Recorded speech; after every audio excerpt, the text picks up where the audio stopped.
इस व्रत कथा के बिना अधूरा है पाप मोचनी एकादशी व्रत। जाने संपूर्ण पौराणिक व्रत कथा। पाप मोचनी एकादशी का महत्व। अर्जुन ने भगवान श्री कृष्ण से कहा, हे मधुसूदन, आपने फाल्गुन मास के शुक्ल पक्ष की एकादशी अर्थात अम्लकी एकादशी के बारे में विस्तार पूर्वक बतलाया। चैत्र माह के कृष्ण पक्ष में आने वाली एकादशी का क्या नाम है तथा उसकी विधि क्या है? कृपया करके आप मेरी बढ़ती हुई जिज्ञासा को शांत करें। भगवान श्री कृष्ण ने कहा, हे अर्जुन, चैत्र मास के कृष्ण पक्ष की एकादशी को पाप मोचनी एकादशी के नाम से जाना जाता है। एक बार की बात है, पृथ्वीपति राजा मंधाता ने लोमस ऋषि से यही प्रश्न किया था जो तुमने मुझसे किया है। अतः जो कुछ भी ऋषि लोमस ने राजा मंधाता को बतलाया वही मैं तुमसे कह रहा हूँ। राजा मंधाता ने धर्म के गहुमत्य रहस्यों के ज्ञाता महर्षि लोमस से पूछा, हे ऋषि श्रेष्ठ, मनुष्यों के पापों का मोचन किस प्रकार संभव है? कृपया कर कोई ऐसा सरल उपाय बताएं जिससे सभी को सहज ही पापों से छुटकारा मिल जाए। महर्षि लोमस ने कहा, हे नृपति, चैत्र मास के कृष्ण पक्ष की एकादशी का नाम पाप मोचनी एकादशी है। उसके व्रत के प्रभाव से मनुष्यों के अनेक पाप नष्ट हो जाते हैं। मैं तुम्हें इस व्रत की कथा सुनाता हूँ, ध्यान पूर्वक श्रवण करो। प्राचीन समय में चैत्र रथ नामक एक वन था। उनमें अप्सराएं किन्नरों के साथ विहार किया करती थी। वहाँ सदैव वसंत का मौसम रहता था, अर्थात उस जगह सदा नाना प्रकार के पुष्प खिले रहते थे।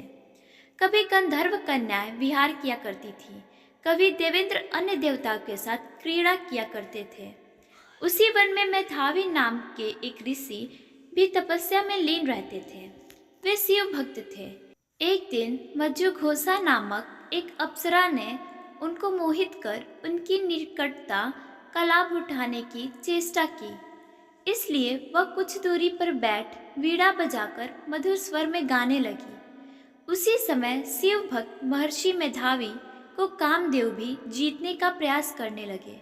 कामदेव ने उस सुंदर अप्सरा के भ्रू का धनुष बनाया, कटाक्ष को उसकी प्रत्यंचा बनाई और उसके नेत्रों को मज्जुघोषा अप्सरा का सेनापति बनाया।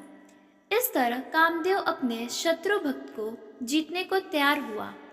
उस समय महर्षि मेधावी भी युवावस्था में थे और काफी हुष्ट पुष्ट थे। उन्होंने यज्ञोपवीत तथा दंड धारण कर रखा था।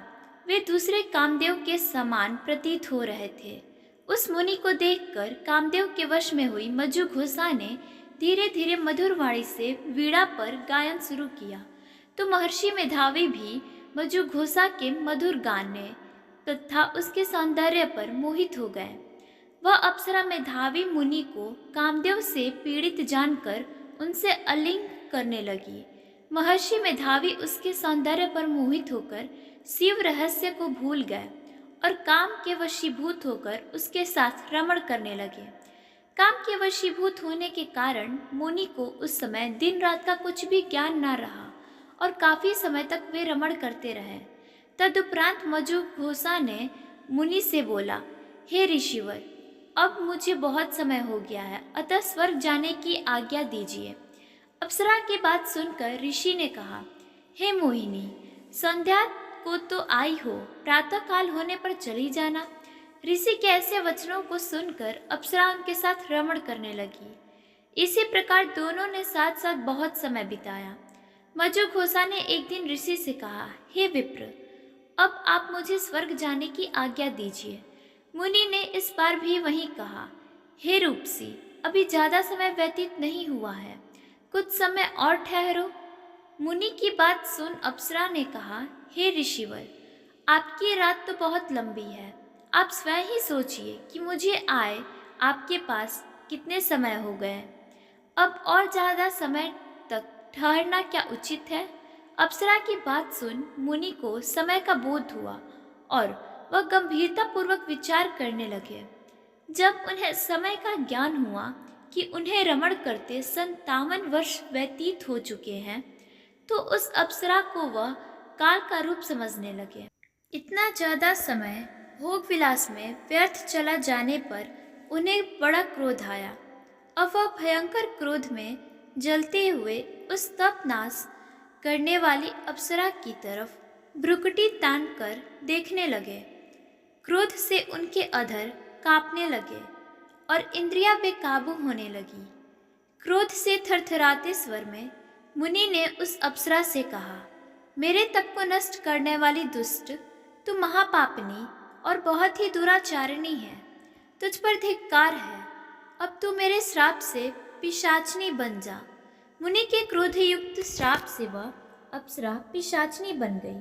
यह देख वह व्यथित होकर बोली, हे ऋषिवर, अब मुझ पर क्रोध त्याग कर प्रसन्न होइए और कृपा करके बताइए कि इस शाप का निवारण किस प्रकार होगा।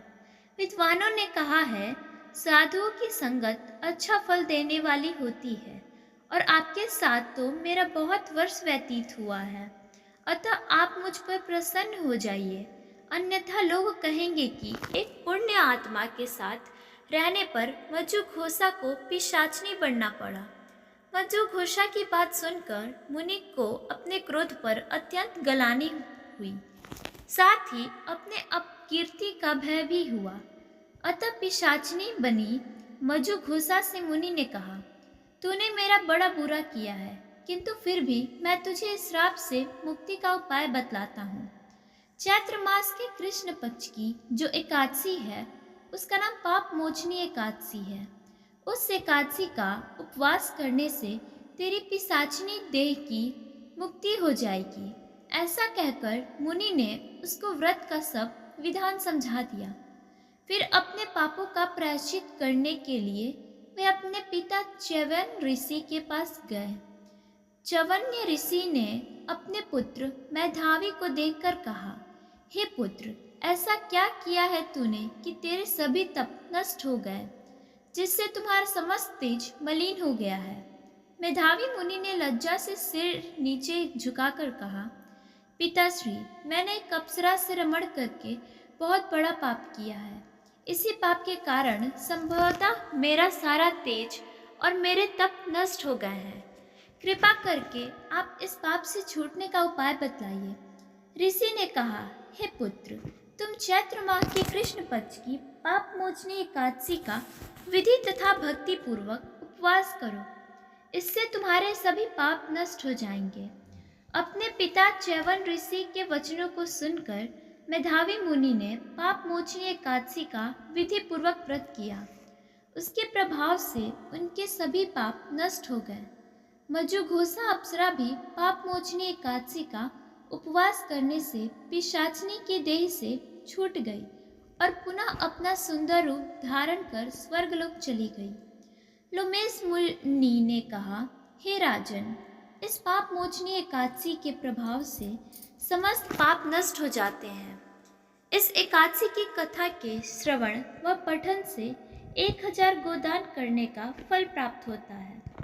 इस उपवास के करने से ब्रह्म हत्या करने वाले, स्वर्ण चुराने वाले, मद्यपान करने वाले, अगमन करने वाले आदि भयंकर पाप भी नष्ट हो जाते हैं और अंत में स्वर्गलोक की प्राप्ति होती है। धन्यवाद।